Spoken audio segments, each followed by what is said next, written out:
ब्रह्मपुर महानगर निगम कार्यालय स्वास्थ्य विभाग कोठरी गुरुत्वपूर्ण कागजपत्र चोरी होइथिबा अभियोग होइछि। चोरी करिवार दृश्य सीसीटीवी कैमेरा रे कैद होइछि। बीएमसी स्वास्थ्य विभाग कोठरी को अधिकारी आसी देखिला बेलकु कोठरी कबाट बाहर पटु भंगा जाइतिला। कागजपत्र भी छाड़ी होई पड़ितिला।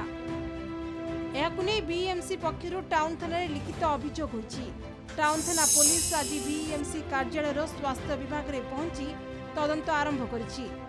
स्वास्थ्य विभाग अधिकारी को केउ सब कागजपत्र चोरी होइछि एनै पचारि बुझिथिले। मंगलवार भोर 4टारे जने युवक स्वास्थ्य विभाग कोठरी रे प्रवेश करी कागजपत्र धरी बाहरुवा दृश्य सीसीटीवी कैमेरा रे कैद होइछि। तेबे संपृक्त युवक जनक केउ सब कागजपत्र चोरी करी नैछंती ता स्पष्ट होइछि। घटनार तदंत परे सत्यासत्य जना पड़ियो बोली बीएमसी कमिशनर सूचना दैछंती।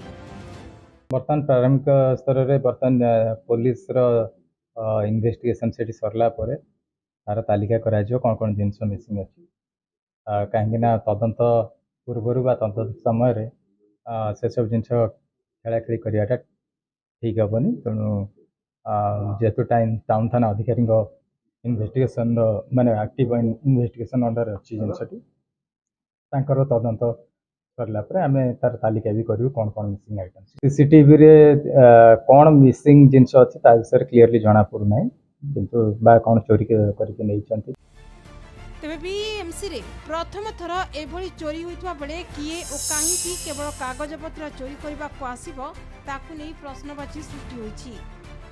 याकू अति गुरुतर सह तदंत करबा को विभिन्न महल रे दाबी जोर धरिछि। आपण देखंतु चोर साधारणतः तार किछि लाभ पाई से चोरी करे। ऑफिस भितर चोरी करिवो जदि चोरी करथंदा कंप्यूटर चोरी कर परथंदा कंप्यूटरटा बिकले तार किछि पैसा मिलथंदा। जदि चोरी करथंदा तार अन्य उपकरण भी चोरी कर परथंदा। फाइलटा गुटे साधारण चोर चोरी कले ताको कोन लाभ कोन?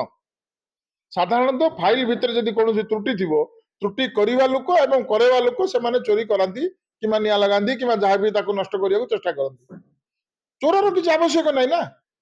जदि फाइल हजिछि मु तो कहबी एटा हजिछि ना वो हजा जाइछि आ भितर निश्चित रूप आकु तदंत करियार आवश्यकता अछि। आकु ठीक बाटे तदंत करी आकु जदि बाहर को न अणा जीवो ताहले गणतंत्र तो खत्म होई आसिलानी। आउ कोनोसी लोकंगरा विश्वास बोली किछि जिंस रहिबनी। आ आमे तो प्रश्न करिया फाइल हजिवा लोक काई विश्वास करिया। सबुठ बड़ प्रश्न होची भारत वर्ष रे ये एक अष्टमाश्चर्य घटना जे म्युनिसिपालिटी कागज पत्र फाइल चोरी होची। मु आज पर्यंत देखिथिली जणे वकील वृत्तिगत भाव में सुना टंका लोक चोरौथिले किंतु एइठे कागज पत्र फाइल चोरेवा ब्रह्मपुर रे मध्य बाहरची गोटे नुआ घटना। तेणु सत कथा होची फाइल को चोरई दिया जाइछि।